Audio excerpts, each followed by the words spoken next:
Okay, welcome back once again to all my dear students. આજે આપણે વાત કરીશું બેટા વાયુનું પ્રવાહીકરણ.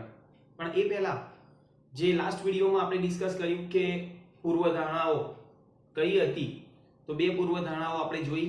પહેલું તો વાયુના અણુઓ વચ્ચે આકર્ષણ નહિવત હોય છે, જે સાચું નથી. કારણ કે જો એ સાચું હોત ને તો વાયુનું પ્રવાહીકરણ જ ના થાત. બરાબર, જે આપણે ડિસ્કસ કર્યું. અને બીજું આપણે એવું કહ્યું કે વાયુના કુલ કદની સરખામણીમાં વાયુના અણુનું કદ નગણ્ય બરાબર છે. બરાબર, તો એમાં પણ આપણે જોયું કે દબાણ અને કદનો સૈદ્ધાંતિક અને પ્રાયોગિક આલેખ સરખો આવવો જોઈએ. બરાબર, પણ એ બંને પૂર્વધારણાઓ સાચી નથી. અને ત્યારબાદ આપણે વાત કરી કે વાયુના અણુઓ વચ્ચે થતું આકર્ષણ, જેમાં આપણે જોયું કે વાન ડર વાલ્સ સમીકરણ, જેને કહીએ P + an² / v - nb = nRT. બરાબર, આજે આપણે વાત કરીશું બેટા વાયુનું પ્રવાહીકરણ. ચલો તો સ્ટાર્ટ કરીએ બેટા કે વાયુનું પ્રવાહીકરણ. વાયુનું પ્રવાહીકરણ. ઓકે, સૌપ્રથમ તો આપણે એવું કહીએ કે વાયુનું પ્રવાહીકરણ ક્યારે થાય, તો તાપમાન ઘટાડવાથી અને દબાણ વધારવાથી વાયુનું પ્રવાહીકરણ થાય છે. બરાબર, એટલે અહીંયા લખું કે તાપમાન ઘટાડવાથી અને દબાણ વધારવાથી વાયુનું પ્રવાહીકરણ થાય છે. વાયુનું પ્રવાહીકરણ થાય છે. બરાબર, અહીંયા આપણે એવું પણ કહીએ છીએ કે દબાણ કરતા તાપમાનની અસર આપણે એવું કહીએ કે વિશેષ મહત્વની છે. લખીએ કે દબાણ કરતા તાપમાનની અસર વિશેષ મહત્વની છે. બરાબર, કારણ કે પહેલું તો આપણે એવું કહીએ દરેક વાયુ અમુક નિશ્ચિત તાપમાન સુધી જ ઠંડો થાય અને પછી દબાણની અસર હેઠળ તેનું પ્રવાહીકરણમાં રૂપાંતર થાય છે. એટલે એ પણ આપણે લખીએ કે કારણ કે દરેક વાયુ અમુક નિશ્ચિત તાપમાન હેઠળ જ આપણે એવું કહીએ અમુક નિશ્ચિત તાપમાન સુધી ઠંડો થાય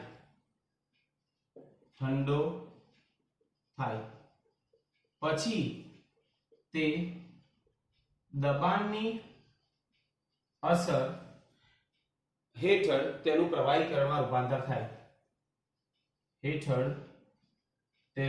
પ્રવાહીકરણમાં રૂપાંતર થાય. બરાબર, એટલે આપણે એવું કહ્યું બેટા કે તાપમાનની અસર દબાણની અસર કરતા વિશેષ જણાય છે. એટલે એનો મતલબ એવો થાય કે જ્યારે પણ આપણે વાયુનું પ્રવાહીકરણ કરવું હોય તો આપણે તાપમાન ઘટાડવું પડે. બરાબર, એટલે તાપમાન ઘટાડતા અને દબાણ વધારતા વાયુનું પ્રવાહીકરણમાં રૂપાંતર થાય છે. પરંતુ આપણે એવું પણ કહીએ છીએ કે તેનાથી ઊંચા તાપમાને ગમે એટલું દબાણ આપવામાં આવે છતાં પણ તેનું પ્રવાહીકરણ થતું નથી. એટલે અહીંયા એવું પણ લખું કે તેનાથી ઊંચા તાપમાને ગમે એટલું દબાણ આપવામાં આવે, તેનાથી ઊંચા તાપમાને ગમે તેટલું દબાણ આપવામાં આવે છતાં પણ તેનું પ્રવાહીકરણ થતું નથી. બરાબર, પણ પ્રવાહી થતો એટલે કે છતાં પણ પ્રવાહી થતો નથી.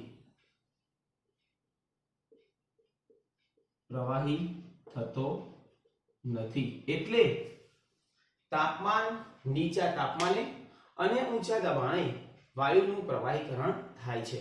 બરાબર, એટલે આપણે એવું કહીએ કે જુદા જુદા તાપમાન એટલે કે જુદા જુદા વાયુઓ માટે તાપમાન જુદું જુદું હોય છે. બરાબર, એટલે અહીંયા લખીએ કે જુદા જુદા વાયુઓ માટે તાપમાન જુદા જુદા હોય છે. બરાબર. હવે ધ્યાન આપજો કે અધિકતમ તાપમાને વાયુનું પ્રવાહીકરણ થઈ શકે તે તાપમાનને વાયુનું કયું તાપમાન કહીએ તો ક્રાંતિક તાપમાન. બરાબર. ફરીથી બોલું છું, અધિકતમ તાપમાન એટલે કે વધુમાં વધુ તાપમાને જ્યાં વાયુનું પ્રવાહીકરણ થાય છે એ તાપમાનને આપણે ક્રાંતિક તાપમાન કહીએ છીએ. અહીંયા લખીએ આપણે કે અધિકતમ તાપમાને જે વાયુનું પ્રવાહીકરણ એટલે કે વાયુનું પ્રવાહીકરણ થઈ શકે છે, વાયુનું પ્રવાહીકરણ થઈ શકે છે તે તાપમાનને તે વાયુનું ક્રાંતિક તાપમાન કહે છે.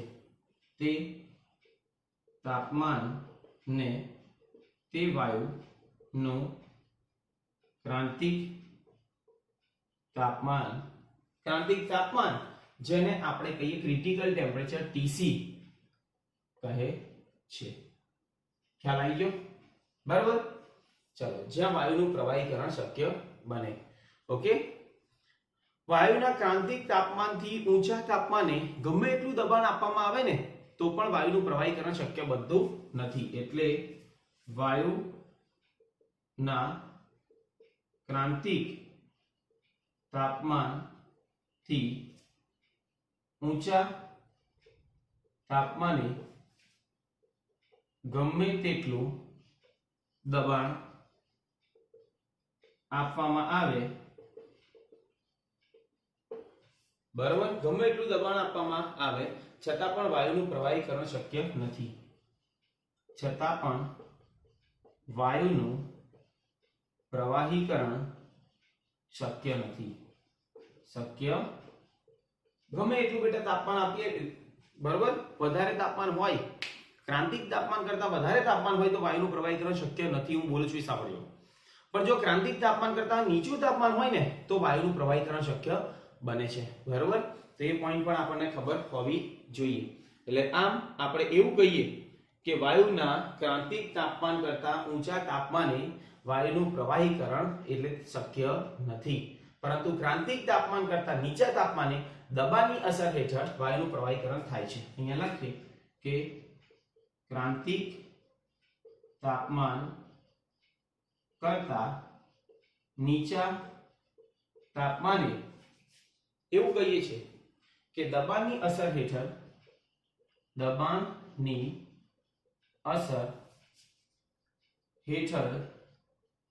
વાયુનું પ્રવાહીકરણ થાય છે. બરાબર. એટલે ક્રાંતિક તાપમાન કરતા ઊંચા તાપમાને વાયુનું પ્રવાહીકરણ શક્ય નથી. ક્રાંતિક તાપમાન કોને કહેવાય કે અધિકતમ તાપમાને જે વાયુનું પ્રવાહીકરણ થઈ શકે છે તે તાપમાનને તે વાયુનું ક્રાંતિક તાપમાન કહે છે. બરાબર. હવે આપણે વાત કરીશું ક્રાંતિક કદ અને પછી ક્રાંતિક દબાણ. બરાબર. તો હવે આપણે વાત કરીએ ક્રાંતિક તાપમાને વાયુનું પ્રવાહીકરણ કરવા માટે જે દબાણ આપવું પડે ને તે દબાણને આપણે ક્રાંતિક દબાણ કહીએ છીએ. એટલે આ આપણે થયું ક્રાંતિક તાપમાન. ક્યાં છે? યસ, આ ક્રાંતિક તાપમાન. હવે આપણે વાત કરીએ નેક્સ્ટ કે ભાઈ ક્રાંતિક તાપમાને વાયુને જે દબાણ આપવું પડે તેને ક્રાંતિક દબાણ કહે છે. એટલે વાત કરીએ અહીંયા નેક્સ્ટ પોઈન્ટ કે ભાઈ ક્રાંતિક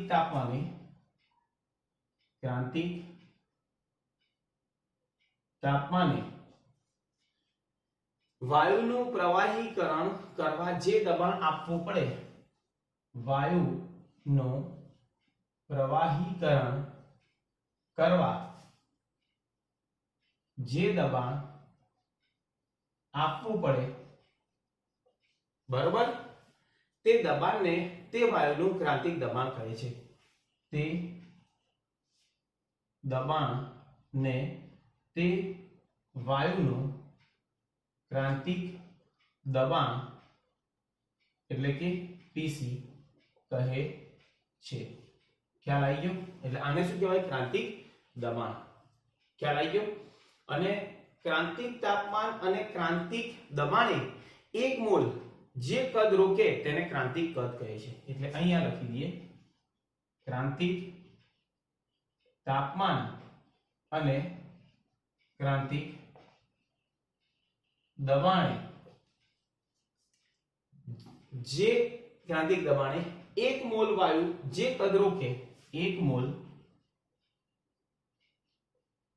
વાયુ જે કદ રોકે તે વાયુને આપણે કહેવાય, તે વાયુને તેનું ક્રાંતિક કદ કહે છે. બરોબર? તેને તે વાયુનું ક્રાંતિક કદ કહે છે.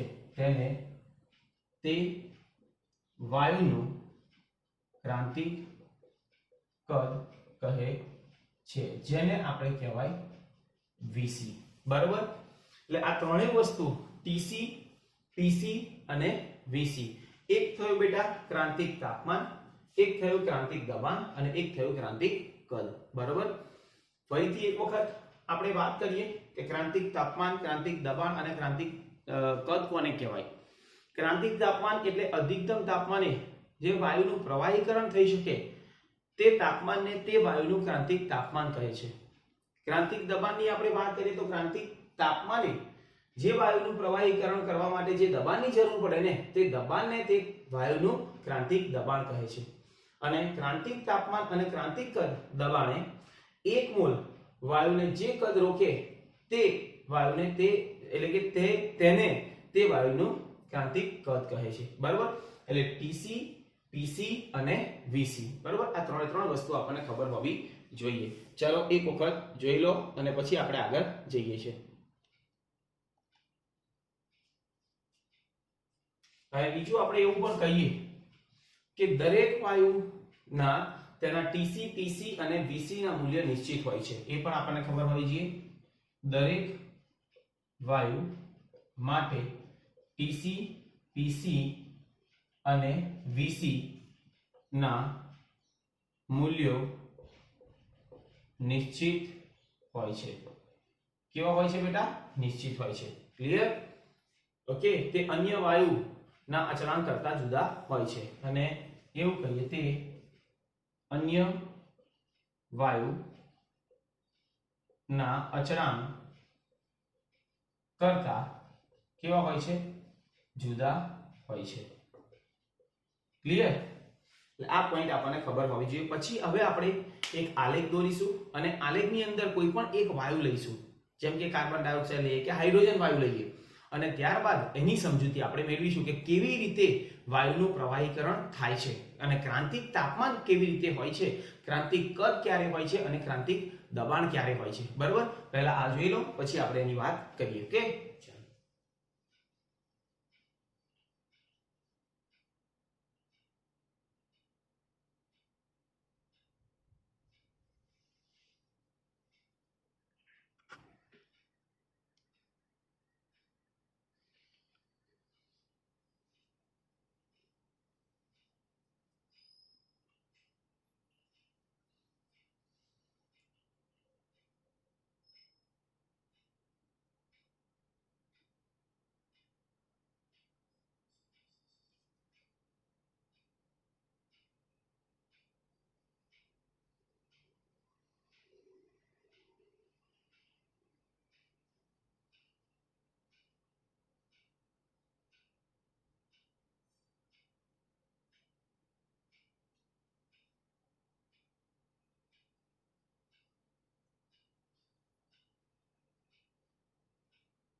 ઓકે,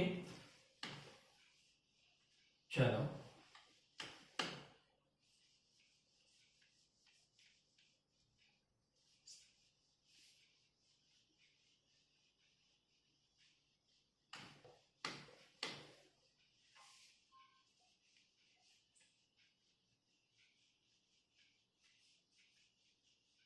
હવે આપણે આલેખ દ્વારા સમજીએ. ઓકે,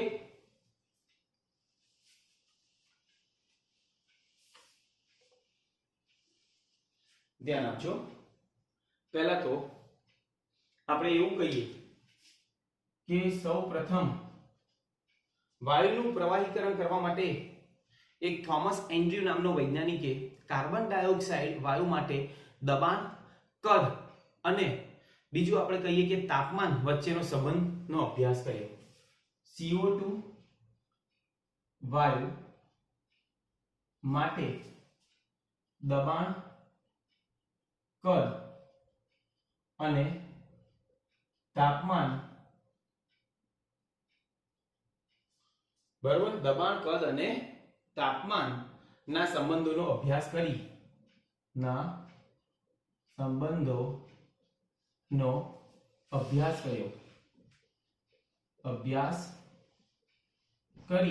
એવું કહ્યું કે CO2 માટે વાયુ અને પ્રવાહી અવસ્થા માટે પ્રાયોગિક મૂલ્યો મેળવ્યા.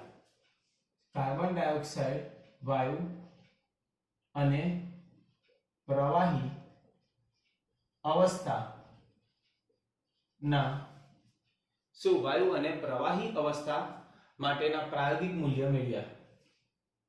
પ્રાયોગિક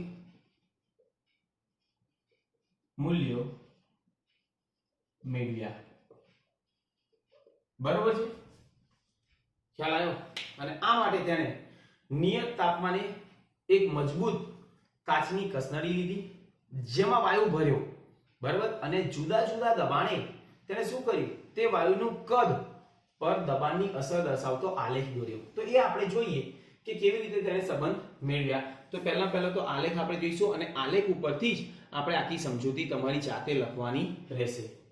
બરાબર, પહેલો તો આલેખ આપણે કેવી રીતે દોરવો એ આપણે જોઈશું અને પછી સમજૂતી તમારી જાતે લખવાની રહેશે. ફરીથી બોલું છું, સમજૂતી તમારી જાતે લખવાની રહેશે. ઓકે, ચાલો તો પહેલા આલેખ દોરી દઈએ.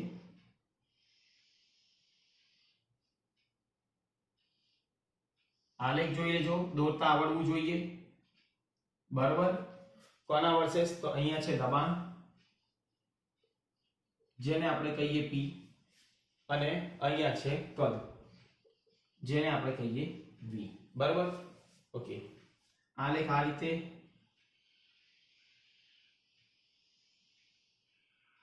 ઓકે, હવે આપણે પહેલું તો એવું કહીએ કે કોઈ પણ એક નિયત તાપમાને, પહેલું તો અહીંયા આપણે એવું કહીએ છીએ કે એક તાપમાન છે, રાઈટ, આ સમક્ષિતિજ ભાગ છે, અહીંયાથી વાયુનું પ્રવાહીકરણ થાય છે.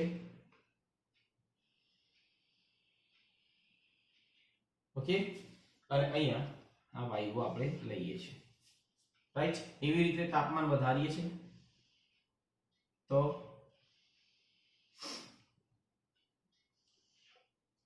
રાઈટ, અને છેલ્લું આપણે એવું કહીએ કે એક પોઈન્ટ ઉપર, અને છેલ્લું આપણે અહીંયા પણ આપણે દોરી શકીએ છીએ. હવે ધ્યાન આપજો, પહેલું આપણે એવું કહ્યું કે આ દાખલા તરીકે હું x નંબર આપું છું, x, આ છે y, આ છે z અને આ છે w. ઓકે, ધ્યાન આપજો. તો હું અહીંયા 13.1 ડિગ્રી સેલ્સિયસ તાપમાન લઉં છું. કેટલું છે? 13.1 ડિગ્રી સેલ્સિયસ. તો એવું આપણે કહેવાય કે પહેલા xy હતો ત્યારે વાયુનું કદ કેવું હતું?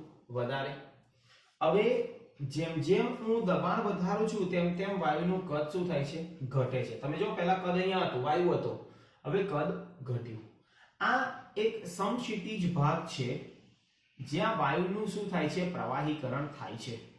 બરોબર, દબાણ અચળ થઈ ગયું અને તાપમાન તો 13.1 ડિગ્રી સેલ્સિયસ, એટલે વાયુનું પ્રવાહીકરણ થાય છે.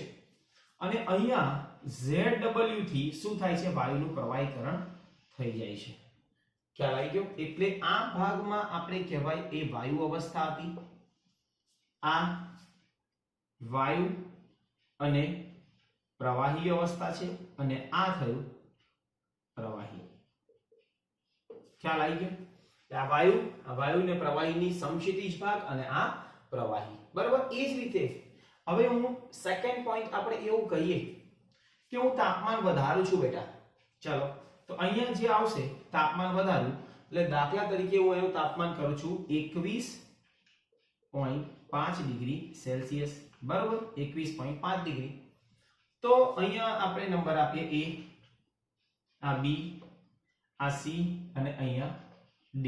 ધ્યાન આપજો, બરાબર. તો હવે શું થાય બેટા કે 21.5 ડિગ્રી સેલ્સિયસે એ વાયુ હતો, AB, BC એ વાયુનું પ્રવાહીકરણ થાય છે અને CA પ્રવાહી થઈ જાય છે, બરાબર.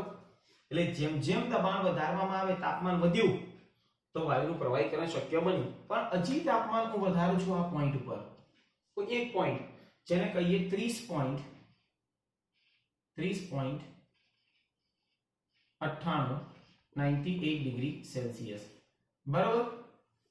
તો આ તાપમાને આપણે એવું કહેવાય કે એને આપણે શું કહીશું, તો આ અધિકતમ તાપમાને જે વાયુનું પ્રવાહીકરણ થાય છે તેને ક્રાંતિક તાપમાન કહે છે. એટલે તાપમાન વધારું છું તો આ તાપમાને મારું વાયુનું પ્રવાહીકરણ શક્ય બન્યું. તો આ તાપમાનને આપણે કહીશું TC. શું કહીએ? TC, જેને કહીએ ક્રાંતિક તાપમાન. પણ જો એના કરતા ઊંચું તાપમાન અહીંયા આપવામાં આવે 31.1 ડિગ્રી સેલ્સિયસ તો વાયુનું પ્રવાહીકરણ થતું નથી, બરાબર. તો આ તાપમાનને આપણે TC, તો અહીંયા આ જે દબાણ થયું એને આપણે કહીએ TC અને અહીંયાથી આ જે નીચે આપણે લઈ જઈએ કદ થયું તેને આપણે કહીએ VC, બરાબર. તો આ પોઈન્ટ આપણને ખબર હોવી જોઈએ. અહીંયા આપણે એવું કહીએ V1 આ છે, V2, બરાબર. અહીંયા લખીએ V1 V2, એવી રીતે અહીંયા P1 અને આ થયું P2. ક્લિયર? તો આવી રીતે આપણને આલેખ પહેલા તો ડ્રો કરવાનો અને એની અંદર આપણે લખવાનું. તમે જો આ આલેખ ઉપરથી આપણને સમજાય કે કાર્બન ડાયોક્સાઇડ વાયુ આપણે લીધો તો કાર્બન ડાયોક્સાઇડ વાયુનું ક્રાંતિક તાપમાન કેટલું થયું, તો 30.98 ડિગ્રી સેલ્સિયસ. એટલે એનો મતલબ એવો થાય કે 30.98 ડિગ્રી સેલ્સિયસે આપણે એવું કહીએ છીએ કે વાયુનું પ્રવાહીકરણ શક્ય બને છે અને આ અધિકતમ તાપમાન થઈ ગયું, મેક્સિમમ ટેમ્પરેચર, બરાબર. પણ એના કરતા ઊંચા તાપમાને અહીંયા 31.1 ડિગ્રી સેલ્સિયસ તાપમાન કરીશ તો વાયુનું પ્રવાહીકરણ થશે નહીં, કારણ કે આપણે ભણી ગયા કે ક્રાંતિક તાપમાન કરતા ઊંચા તાપમાને વાયુનું પ્રવાહીકરણ થતું નથી, પછી ગમે એટલું દબાણ આપવામાં આવે, બરાબર. પણ ક્રાંતિક તાપમાન કરતા નીચા તાપમાને વાયુનું પ્રવાહીકરણ શક્ય બને છે, બરાબર. જેમ કે આપણે પહેલું તાપમાન 13.1 ડિગ્રી સેલ્સિયસ લીધું તો પહેલા તો અહીંયા x પર શું હતા, વાયુ, y ને z પર શું થયું, સમક્ષિતિજ ભાગ છે જ્યાં વાયુનું પ્રવાહીકરણ થાય છે અને zw થી પ્રવાહીકરણ થઈ ગયું, બરાબર. એટલે આપણને ખબર હોવી જોઈએ કે જુદા જુદા વાયુઓ માટે જુદા જુદા ક્રાંતિક તાપમાન, એટલે જે ક્રાંતિક તાપમાને વાયુનું પ્રવાહીકરણ થયું એ ત્યારે જે કદ હતું તેને ક્રાંતિક દબાણ, દબાણ હતું તો ક્રાંતિક દબાણ અને કદ હતું ત્યાં ક્રાંતિક કદ, એટલે TC અને VC, બરાબર. તો આ આપણને કાર્બન ડાયોક્સાઇડ વાયુ માટે આ તમારે લખવાનું રહેશે, જાતે લખવાનું છે, બરાબર, આખો ટોપિક. કે તો આ રીતે તમારે દર્શાવવાનું રહેશે, બરાબર. ચલો નોટ ડાઉન કરી દો. અને બીજું આપણે એવું પણ કહીએ કે જુદા જુદા વાયુઓ માટે પણ ક્રાંતિક તાપમાન જુદા જુદા હોય છે. એક એક્ઝામ્પલ લઈએ કે કાર્બન ડાયોક્સાઇડ વાયુ માટે ક્રાંતિક તાપમાન કેટલું થયું બેટા, તો 30.98 ડિગ્રી સેલ્સિયસ. જેમ કે ઘણા બધા વાયુઓ માટે અલગ અલગ તાપમાન, જો અહીંયા કાર્બન ડાયોક્સાઇડ CO2 વાયુ લઈએ તો તેનું TC કેટલું છે, તો 30.98 ડિગ્રી સેલ્સિયસ, બરોબર છે. કોની માટે? CO2 વાયુ માટે. ઓકે. એવી જ રીતે એક એક્ઝામ્પલ બીજો લઈએ, O2 વાયુ માટે કેટલું ક્રાંતિક તાપમાન છે, તો 154.3. ઓક્સિજન O2 વાયુ માટે ક્રાંતિક તાપમાન 154.3 ડિગ્રી સેલ્સિયસ, બરોબર. આ છે ક્રાંતિક તાપમાન. ક્લિયર? એમોનિયા માટે 406, NH3 વાયુ માટે કેટલું છે, તો 406 ડિગ્રી સેલ્સિયસ, બરોબર. તો આ રીતે આપણે વાત કરીએ કે ડિગ્રી સેલ્સિયસ આ કેલ્વિનમાં મેં મેઝર કર્યું, આ બધા કેલ્વિનમાં આયા. ઓકે, કેલ્વિનમાં. આને કેલ્વિનમાં લખવું હોય તો એનો પણ આપણે કેલ્વિનમાં લખી શકીએ કે દાખલા તરીકે 30.98 વત્તા 273 એટલે 304.10, 304.10 કેલ્વિન, કારણ કે તાપમાનનો SI એકમ કયો છે, કેલ્વિન, બરાબર. હવે આપણને કોઈ એવો ક્વેશ્ચન કરે કે કોનું વાયુનું કયું આ બધા વાયુ છે બરોબર, આ બધા વાયુનું ક્રાંતિક તાપમાન આ છે, તો કયા વાયુનું પ્રવાહીકરણ પહેલું થશે? એ પણ એવા પણ ક્વેશ્ચન કરે કે કયા તાપમાને એટલે કે પહેલું તો પ્રવાહીકરણ કોનું થશે. ચલો જેમ કે હાઇડ્રોજન અને હિલિયમ ની આપણે ચાલો સિમ્પલ વાત કરીએ કે હાઇડ્રોજન અને હિલિયમ નું ક્રાંતિક તાપમાન અનુક્રમે, ચલો હાઇડ્રોજન છે H2 નું ક્રાંતિક તાપમાન આપણને આપેલું છે, H2 નું અહીંયા આપેલું છે 33.2 કેલ્વિન, 33.2 કેલ્વિન બરોબર, અને He નું આપણને ક્રાંતિક તાપમાન આપેલું છે કે 5.3 કેલ્વિન, 5.3 કેલ્વિન. ઓકે ચાલો તો આ બેનોમાંથી વાયુનું પ્રવાહીકરણ પ્રથમ કોણ થશે? તો H2 આપણે એવું કહીએ કે 33.2 કેલ્વિન આપણે શું કહીશું, ઠંડુ પાડવામાં આવે ને જ્યારે કે આને તાપમાન ઘટાડવાનું છે બરાબર, તો તાપમાન ઘટાડતા ઘટાડતા પહેલું તાપમાન કયું આવશે? આ, અને પછી કયું આવશે? હિલિયમ. તો આપણે એવું કહેવાય કે H2 વાયુનું પ્રવાહીકરણ પહેલું થશે, જેનું ક્રાંતિક તાપમાન અહીંયા એવું કહીએ પ્રવાહીકરણ પ્રથમ H2 વાયુનું થશે, કારણ કે અને ત્યારબાદ જ હિલિયમ વાયુનું પ્રવાહીકરણ થતું નથી. એ ટાઈમે હિલિયમ વાયુનું પ્રવાહીકરણ થશે નહીં બરોબર. તો એ પોઈન્ટ પણ આપણને ખબર હોવી જોઈએ કે ઠંડુ પાડતા પ્રથમ કોણ આવશે? 33.2 કેલ્વિન બરોબર આવતું હોવાથી H2 વાયુનું પ્રવાહીકરણ પહેલું, એટલે જેનું ક્રાંતિક તાપમાન વધારે હોય ને તેનું પ્રવાહીકરણ પહેલું થાય બરોબર. એટલે જુદા જુદા વાયુઓ માટે જુદા જુદા ક્રાંતિક તાપમાન હોય છે બરોબર. તો આજે આપણે વાત કરી વાયુનું પ્રવાહીકરણ, જેમાં આપણે પહેલું તો કહ્યું કે વાયુનું પ્રવાહીકરણ કેમ થયું, ક્યારે? તો અધિકતમ તાપમાને વાયુનું પ્રવાહીકરણ એટલે નીચા તાપમાન અને ઊંચા દબાણે વાયુનું પ્રવાહીકરણ શક્ય બને છે, પરંતુ જો ક્રાંતિક તાપમાન કરતા વધારે તાપમાન હોય તો વાયુનું પ્રવાહીકરણ શક્ય બનતું નથી બરોબર. અને એવું પણ કહ્યું કે દબાણ કરતા તાપમાન વિશેષ મહત્વનું હોય છે. કે તો આ બધું આપણને ખબર હોવી જોઈએ, ક્રાંતિક તાપમાન, ક્રાંતિક કદ અને ક્રાંતિક દબાણ. ઓકે તો આજના વિડીયો માટે આટલું ઇનફ હતું. નેક્સ્ટ વિડીયોની અંદર આપણે વાત કરીશું કે ગતિ ઉર્જા અને અણુઓની ગતિ વિશે. Okay so thank you very much.